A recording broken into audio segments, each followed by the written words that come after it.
Hey guys, Johnny Nerd out here. It's really cold, so I don't want to be here, and you're watching this video, so you probably don't want to be here either. So let's just get into it and get out of here. Let's treat this video like a bank robbery. In and out, like that. If you're new to this channel, I'm Johnny Nerd Out. I'm a professional e-bike builder, mechanic, converter. I'm a converter. I'm an e-bike converter. I don't make e-bikes. I convert bikes. I take an awesome bike like this one, make it an awesome e-bike. Way better than something you could just buy on the street for less money. That's the future, folks. So let's get right into it. Okay, so this is the Motobecane Fantom fat bike. Motobecane, as Brad calls it. It's got 26 by 4.5 inch tires. So this thing is just a snowmobile. It's awesome. It's got tons of gription.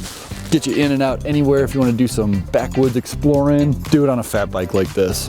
This bike is pretty light. Like, I was pretty shocked at how light this was before I put this motor and battery on. Obviously it was a lot lighter. I'd say 30 pounds, something like that. But it was one of the lightest fat bikes I've lifted, which was really nice. I was really excited about that. Obviously it adds about, I don't know, 15, 20 pounds when you add on this and the motor. So almost doubles it.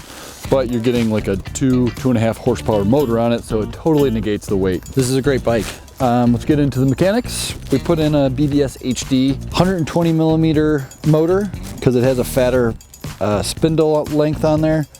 It needs you can't put a standard 68, 73 millimeter on it. You need to put a fatter one. You could probably put 100 millimeter on this one as well. But the 120 gives you a little bit more flexibility. So I was able to really line it up right in the middle of that rear cassette. So the chain line matches up with the middle. So it's not offset either way, which is nice because now sometimes you get problems with it holding into the lowest gear. It just wants to come off, but now there's no problem. For battery, went 52 volt, 17.5 amp hour. This is my favorite battery to go to. It offers 52 volt capability, which is a little bit more power, and it's over 900 watt hours. With a fat bike, it's still gonna get 30 to 50 mile range with someone pedaling. If you put this on a road bike or something like that, 70, 80 miles, people tell me that they're getting out of it. So just depends on how you ride it. When people ask me about range, really depends. We went with the 500C display, really nice display. It's nice, small, color, shows you all the data you need. I really like this display. For extras, we put an integrated headlight on, runs off of the motor and is controlled by the display. So it's super nice. You don't need to worry about extra batteries or making sure that this thing is charged up. It's running off of this battery, and you can turn it on and off just from the display, just by pressing and holding the plus button for 2 seconds, turns the headlight on. So that's a nice feature to have. The only other extra that we put on was a gear shift sensor, because this is a mid-drive. Gots to do it. Gots to put on a gear shift sensor. Just no brainer. I'm not gonna argue about it, guys. I'm not gonna do it. It's too cold. This is a nice bike. I wish it had hydraulic disc brakes, but you know, beggars can't be choosers, and I'm definitely a beggar. All right, let's go do a Johnny Nerd Out test, see what we can get top speed wise and how this thing does on the hill climbing.